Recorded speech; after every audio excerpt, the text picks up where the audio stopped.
Buen día, hoy expondré sobre el tema de aplicaciones de transductores. A continuación se muestran los temas que se abordarán en esta presentación, que son introducción, medidas de desplazamiento y medidas de fuerza. Antes de comenzar con las aplicaciones de los transductores como técnicas simples para la medida de desplazamiento y medidas de fuerza, definiremos en breve qué es un transductor. Un transductor es un dispositivo que transforma una magnitud física, ya sea mecánica, térmica, magnética, óptica, entre otras, en otra magnitud, normalmente eléctrica. Entonces, para que la electrónica pueda recibir una señal legible, tal y como se muestra en la figura número 2, es necesario que el transductor convierta la magnitud física en una señal eléctrica. Bien, empezaremos por medidas de desplazamiento. En la figura 3 se logra observar una de las técnicas simples para medir el desplazamiento mecánico. Este sistema cuenta con un enlace mecánico rígido, que es la masa en movimiento que nos enlaza con una resistencia variable. Además cuenta con una batería y un voltímetro. El aparato se orientó de tal manera que la dirección del movimiento deslizador y el desplazamiento mecánico medir están en la misma dirección. Y para calcular su tensión que ejerce este sistema se ocupa la siguiente ecuación. Pero si la corriente de salida es la longitud mecánica del elemento de la resistencia variable, entonces también se puede expresar el valor medido de la tensión con la siguiente ecuación. Eso es solo si la corriente es semejante a la resistencia. Como se logra observar en las ecuaciones, se deduce que el transductor no es más que un divisor de voltaje, y el voltaje indicado por el voltímetro depende linealmente del desplazamiento, siempre que la resistencia sea lineal. Se debe de recordar que las resistencias son típicamente lineales hasta cierto porcentaje. En la figura 4 se logra observar una no linealidad típica. Como se logra observar, es una gráfica que representa las características de linealidad de un potenciómetro en comparación con la línea recta de mejor ajuste. Si se requiere mejorar la linealidad, entonces se puede usar un circuito de recorte como se muestra en la figura 5, en donde, a diferencia del circuito número 3, este cuenta con un voltaje de referencia, dos potenciómetros de recorte centrado que son R1 y R2, además cuenta con una resistencia de derivación y una resistencia de carga, en donde la relación empírica básica para este circuito es que el error del porcentaje máximo es igual a 15 veces la resistencia variable sobre la resistencia de carga, pero si la resistencia de carga es semejante con 15 veces a la resistencia variable, el error máximo es de 1%. Ahora, el medidor de la deformación de resistencia se puede utilizar para medir el desplazamiento o la deformación. Entonces, de acuerdo a la ecuación número 3, nos dice que el factor del calibre, que se representa con la letra G, tal y como se ilustra, pero si se reemplaza la derivada de R sobre R con delta R sobre R, entonces la expresión anterior puede expresarse como el factor de calibre es igual a delta R sobre R entre epsilon, que representa la deformación. Pero si se desea obtener el valor de la deformación, entonces la expresión anterior puede expresarse de la siguiente manera expresada en la ecuación número 5, en donde el factor de calibre y la resistencia de base son especificados por el fabricante del calibrador. La cantidad de delta R puede medirse con un puente de resistencia, de modo que el desplazamiento o la deformación se determine directamente, en donde las configuraciones típicas del medidor se muestran en la figura número 6. Esas cuatro son galgas extensiómetras típicas, o también conocidas como extensiómetros, que es un sensor que mide la deformación, la presión, la carga, la posición, entre otras. En la figura A se representa una galga de alambre, mientras que en la figura B se representa el calibre de alambre enrollado en forma cilíndrica aplanada. En la figura C nada más se muestra un tipo de lámina metal fin, y en la figura D se representa un BLH medidor de roseta de lámina plana de 60 grados de 3 elementos. Otro dispositivo utilizado frecuentemente para medir el desplazamiento es el transformador diferencial de voltaje lineal, que se representa en la figura número 7, en donde si la bobina L1 y L2 son idénticas, entonces para una posición de núcleo el voltaje de salida será 0. El devanado primario del transductor generalmente es energizado por una señal de audio alrededor de una frecuencia de 1 hasta 3 kHz, y el voltaje de salida es una función de la posición del núcleo. Las dos bobinas L1 y L2 se doblan para que sea posible una salida de 0. En la ecuación número 6 se representa que el voltaje de salida es la diferencia entre el voltaje 1 menos el voltaje 2. En la figura 8 se muestra una curva típica de salida-desplazamiento de voltaje para un transformador diferencial de voltaje lineal. En la figura se logra observar que hay un cambio de fase de 180 grados en el cruce de la posición de referencia. Entonces, en un transformador diferencial diseñado correctamente, el ángulo de fase es constante sobre el rango lineal a cada lado de la posición nula para una frecuencia constante. Ahora que si se utiliza la representación de red para un transformador diferencial de voltaje lineal, como se muestra en la figura número 9, entonces obtendríamos que la función de transferencia de voltaje de salida con respecto a la entrada es la siguiente, que se representa en la ecuación número 7. Y en función de la frecuencia, los ángulos de fase primario y secundario. Para calcularlos se emplean las ecuaciones número 8 y número 9. Ahora, en cuestión de las aplicaciones prácticas, el voltaje nulo puede ser excesivo. Existen varios circuitos para reducir el voltaje residual del punto nulo para un transformador diferencial de voltaje lineal, tal y como se muestra en la figura número 10, algunos de esos circuitos, en donde en la figura A es un circuito de equilibrio nulo con voltaje de fuente balanceado, y en la figura B es un circuito con voltaje de fuente de un solo extremo, mientras que en la figura C es un circuito de tipo servo, en donde este último circuito ofrece la máxima resolución, siendo posible resolución de salida de 0,1%. Ahora, cuando se requiere el ajuste del ángulo de fase, se pueden utilizar circuitos reductores de ángulos de fase para un transformador diferencial de voltaje lineal. Estos circuitos reductores pueden retardar el ángulo de fase positivo, como el que se muestra en la figura 11, o puede avanzar el ángulo de fase negativo, como el caso del circuito de la figura número 12. Una técnica de capacitancia variable es aplicable a la medición de desplazamiento, como se indica en el circuito de la figura número 13.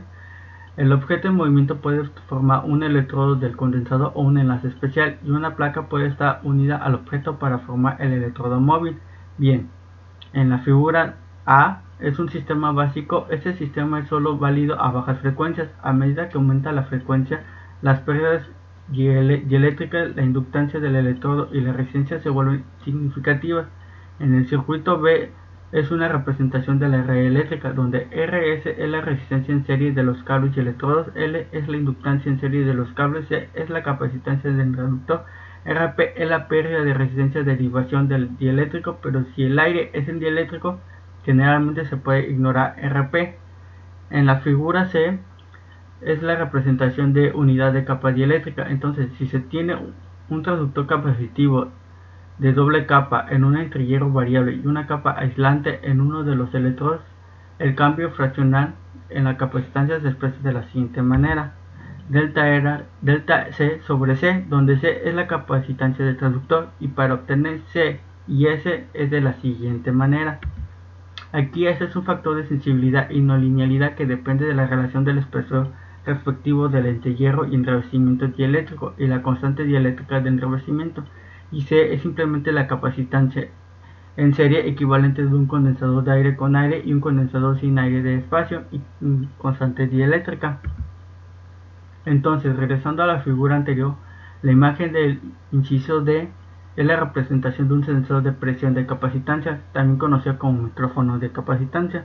Entonces, suponiendo que las placas tienen una separación de 10 en reposo causado por la onda de sonido senoidal, que es la presión, entonces ese tipo de dispositivo requiere un voltaje de polarización de corriente directa, y su función de transferencia del transductor es la representada en la ecuación número 13, en donde la impedancia mecánica está representada entre los corchetes en la parte del denominador de la ecuación número 13. Existen tres técnicas comúnmente empleadas en la medición de presión o fuerza. Estas son sendas de carga, elementos piezoeléctricos y elementos de resistencia variable. Las celdas de carga es un dispositivo comprensible en el que la deformación debe ser reversible. Una celda de carga simple consiste en un cilindro metálico equipado con un medidor de tensión. Cuando se carga el cilindro, la disminución en la longitud de la celda de carga está determinada por el cambio de la resistencia del calibrador de tensión. Como ejemplo, algunos de los tipos de celda de carga son como se muestra en la figura número 14. En el inciso de A es una celda de carga de compresión. Con frecuencia tienen un diseño de botón integral. Son ideales para muestras en situaciones en las que el espacio está restringido. En el inciso B es una celda de carga de compresión-tensión. Estas se pueden usar para aplicarse en las que la carga puede pasar de tensión a comprensión o viceversa. Y por último, en el inciso C es una de las celdas de la carga de viga en S. Las celdas de carga de viga en S pueden ofrecer una salida si está bajo tensión o comprensión. La aplicación incluye a nivel de tanque, tolvas, básculas para camión, entre otras cosas. Los materiales piezoeléctricos pueden convertir la tensión mecánica en eléctrica. Dado que el esfuerzo mecánico de un cristal piezoeléctrico genera un voltaje, se puede usar un cristal como una celda de carga. El límite superior de las presiones que se pueden medir de esta manera es relativamente bajo, ya que la mayoría de los cristales piezoeléctricos se fracturan con bastante facilidad. Otros subtemas de los elementos de resistencia variable. Las resistencias de muchos conductores metálicos cambian linealmente con la presión sobre pequeños rangos de variación de presión según la relación que se representa en la ecuación número 14. Se puede construir un tipo de celda de granul de carga utilizando este principio, como se muestra en la figura 16, que consiste en un cilindro y pistón llenos de gas que contiene un elemento de resistencia. El cambio en la resistencia con la presión puede ser determinado por un puente de Wheatstone. Entonces, los dispositivos semiconductores también pueden servir como elementos de cargas extensiométricas. Entonces, la conductividad de un semiconductor está dado por la letra sigma, representada en la ecuación número 15, mientras que la resistividad está representada en la ecuación número 16. En el caso de tensión o comprensión simples a lo largo del eje de tensión, el cambio en la resistividad viene dado por la ecuación 17, y el factor del calibre para estos dispositivos está dado por la ecuación número 18. El circuito de puente de cargas extensiométricas apropiado se muestra en el inciso A. Normalmente las celdas de carga se usan cuando se deben medir presiones o fuerzas muy altas. Por lo general, estos dispositivos no se usarían en aplicaciones biológicas o médicas, pero sí encuentran uso en algunas aplicaciones ambientales. Independientemente de la aplicación de cargas extensiométricas, la linealización se puede lograr en parte mediante el uso del circuito que se muestra en el inciso B. Un elemento de carga extensiométrica de silicio semiconductor de RL está montado en el elemento del transductor. Pero si RL es menor que la suma del resto de las tres resistencias, entonces RL se selecciona de acuerdo a la ecuación número 19. Un elemento piezooresistivo es análogo a un indicador de tensión de señal de salida grande. Los materiales semiconductores ahora se usan generalmente desde silicio a granel dopado con material tipo P hasta semiconductores con regiones de impurezas de superficie difusa. Los transductores diseñados para aplicaciones médicas normalmente exhiben configuraciones en su voladizo.